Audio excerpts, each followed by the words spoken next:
Well, welcome everybody to our tutorial on Screencastomatic.com. I think you'll find this program to be a lot easier, much more intuitive, and it'll save you time and frustration versus VoiceThread. If you have already started VoiceThread for your assignment, no worries. If you want, continue through it. If you like it, that's fine. I'm hoping the majority of you, though, haven't started that process yet. Some things that you'll want to have done before you visit Screencastomatic.com, which I'll show you here in just a moment, is to have your PowerPoint completely done. You want to have all your slides designed just the way you want them. As outlined in the syllabus, are certain requirements on each slide, and have all that kind of production work out of the way. You also want to have, or I'd recommend, a little script, at least some bullet point items that you're going to talk about with each slide. And you want to follow good design principles for your slide. There's a lot of information on the web on what a good PowerPoint slide should look like, and I'll show you some bad ones here, but do try to follow good design principles. Okay, so the first thing that you've done, you've got your PowerPoint ready to go. So let's say, for example, I got my PowerPoint ready to go. It's already loaded.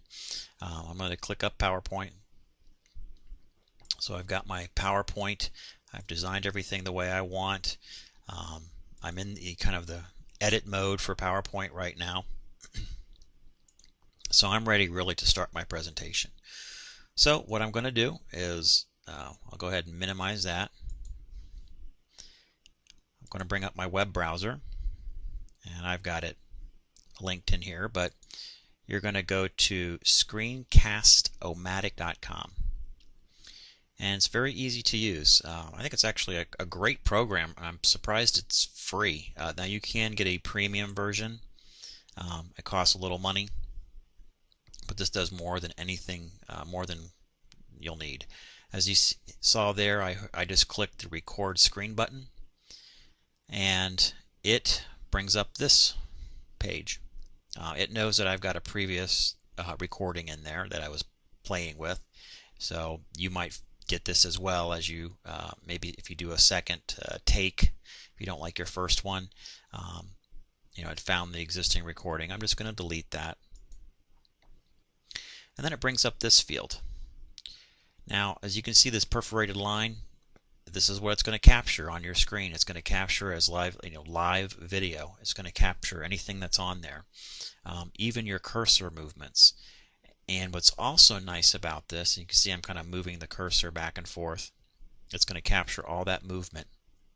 It's also going to put a large circle around the cursor to help draw your attention to something. So when you're in record mode, it will put that circle on there, which is kind of nice. When you point to something, if you wanted to point to some anatomy and you're dragging your cursor there, it's going to draw the viewer's attention to that area, make it a little bit easier to see.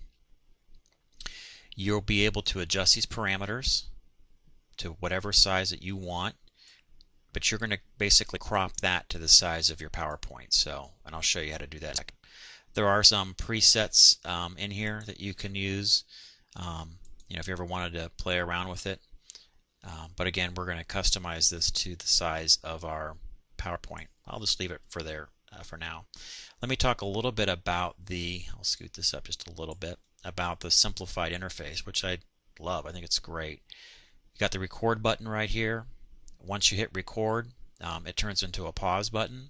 So if you wanted to, you could actually record a slide, hit pause, gather your thoughts and what you're going to say for the next one, hit record again, do that slide, and just so on and so forth. So that might be kind of a nice thing to use rather than making one continuous video.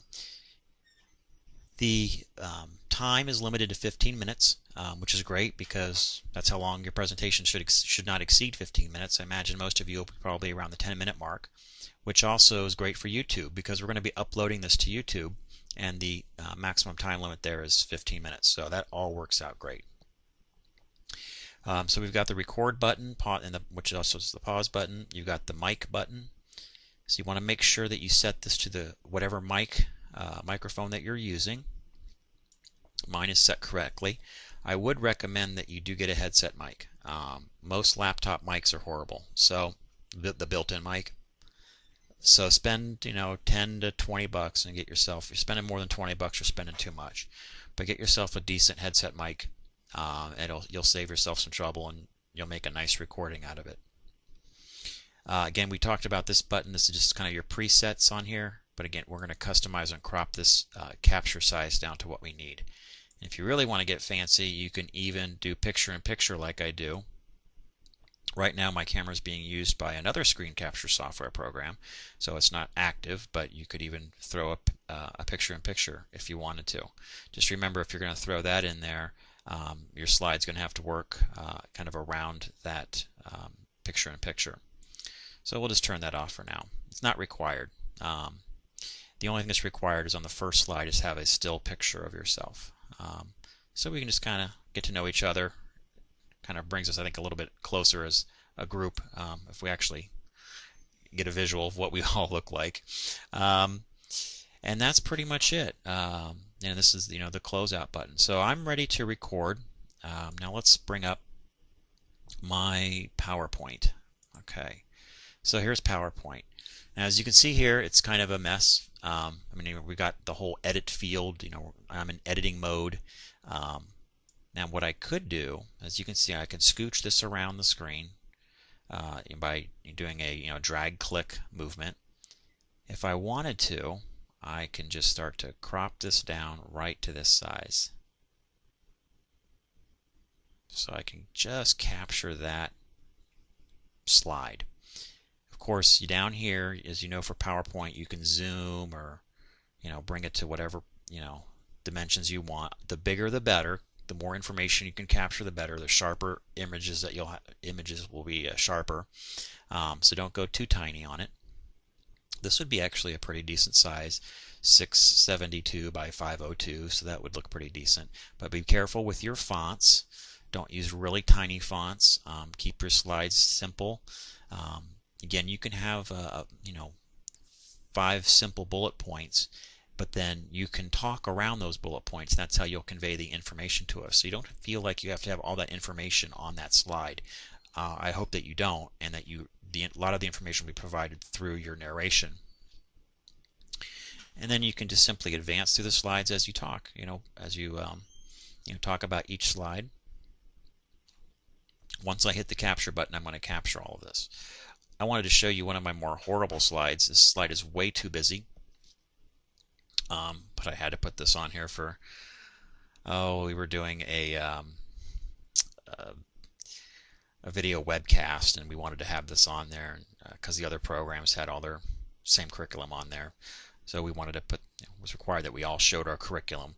But this is a perfect example of horrible design, way too busy. It just is ridiculous. So again, there's a lot of information about good slide design out there that you can find on the internet. So, but try not to do this one. Now, once I'm ready to go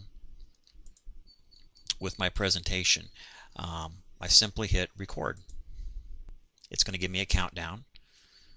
And I said I've got the red bar around there. So I'm capturing, right now I'm capturing all of this. I'm capturing the movements of my mouse around the screen. And as I'm capturing my voice, and I'm going to be capturing my slides as I just advance forward through them. Or if you want, you can always back up and say, "Hey, look at that dinosaur." Remember, feel free, whatever you want to do. Just try not to make us sick by flipping back and forth too many times. So again, that's going to capture on there, and when you're done capturing, you can always hit the pause button and then hit done. So I think this is a great little program. Let me show you another way to do this. If you wanted to, you can go to slideshow mode, which is right down here on your PowerPoint. When you're in edit mode, sometimes there's little weird formatty things that will show up on your PowerPoints that don't show up when you're actually in slideshow mode. Now you can remove those so they look normal like this and clean, or you can just go to slideshow mode. Now with slideshow mode, I have to adjust my capture size. So I'm going to click Done. Okay. And we're just going to be done with this recording. And I'm going to click OK. But what I'm going to have to be careful of is that when I do this, let me exit out of here real quick. Go back to this. Start recording. Just only take a moment here. I'm going to show you how that, going back to the slideshow mode, you have to adjust your capture size here. And you cut off a bit on the bottom because their interface is always stuck on the bottom. So make sure if you're going to do it this way that you have a little bit of dead space on the bottom of your slides, because you can't cover this up because you need to access the stop buttons and all that stuff. So that's how that works. So let me just, again, I can just hit record. Okay, so I'm actually recording now. It's going to be, again, capturing the motions of my cursor. It highlights the end of my slideshow there. I can talk. I'm talking. CT is the frontline diagnosis tool. Then I can go through. Those with knowledge of more than one procedure, as I giving my presentation. The more education you have, the more you make in life. So you can put your little narration in there. And again, look at the bar down here, which is great, showing you how much time that you have elapsed, which is nice. Okay, so I'm done with my presentation for what it is. And now I'm just going to hit click Done. And then it basically says, what do I want to do with this file? Well, I want to save to video file. So click here. We want to use QuickTime MP4. So you'll see a bunch of other types of formats, but use QuickTime MP4. That is best.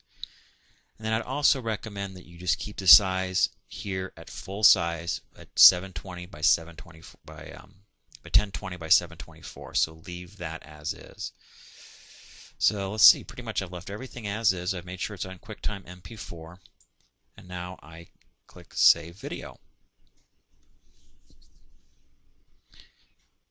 And I'm going to save it to my desktop just for it's easy for me to find. And I'm going to call this Test 2. I think I already have a Test 1 on here. And now it's going to go through its thing and work on saving that. It's going to take a while, so especially in your case. So I'm going to pause, and then we'll come back to this when it's done. Okay, we're done. It went through 99 to 100%. It is done. So it should be on my desktop. Let me cross my fingers and hope it's there. Okay, so I'm going to exit out of this. I'm done with my PowerPoint. I can minimize this. Oh, and look, lo and behold, there it is, right there. So I've got a nice MP4 or QuickTime video. And you can see it's got the mouse in there. It is giving me, I can hear my audio coming through the speaker very clearly. I have it disabled so you can't hear it on your end, but it sounds really good. So that is pretty much it. Takes you through all the steps, and I'll show you in the next file, in the next little tutorial, what we're going to do with this, but we're basically going to upload this to YouTube. I do ask that you keep this keep your presentations on YouTube for the duration of the course, and if you wish, after that you can go ahead and pull them down. For this assignment, you will be required to send me your PowerPoint, just kind of your raw PowerPoint, and then the YouTube link of where your video is at. So with that, we are done, and feel free to watch the YouTube tutorial if you need help with that as well.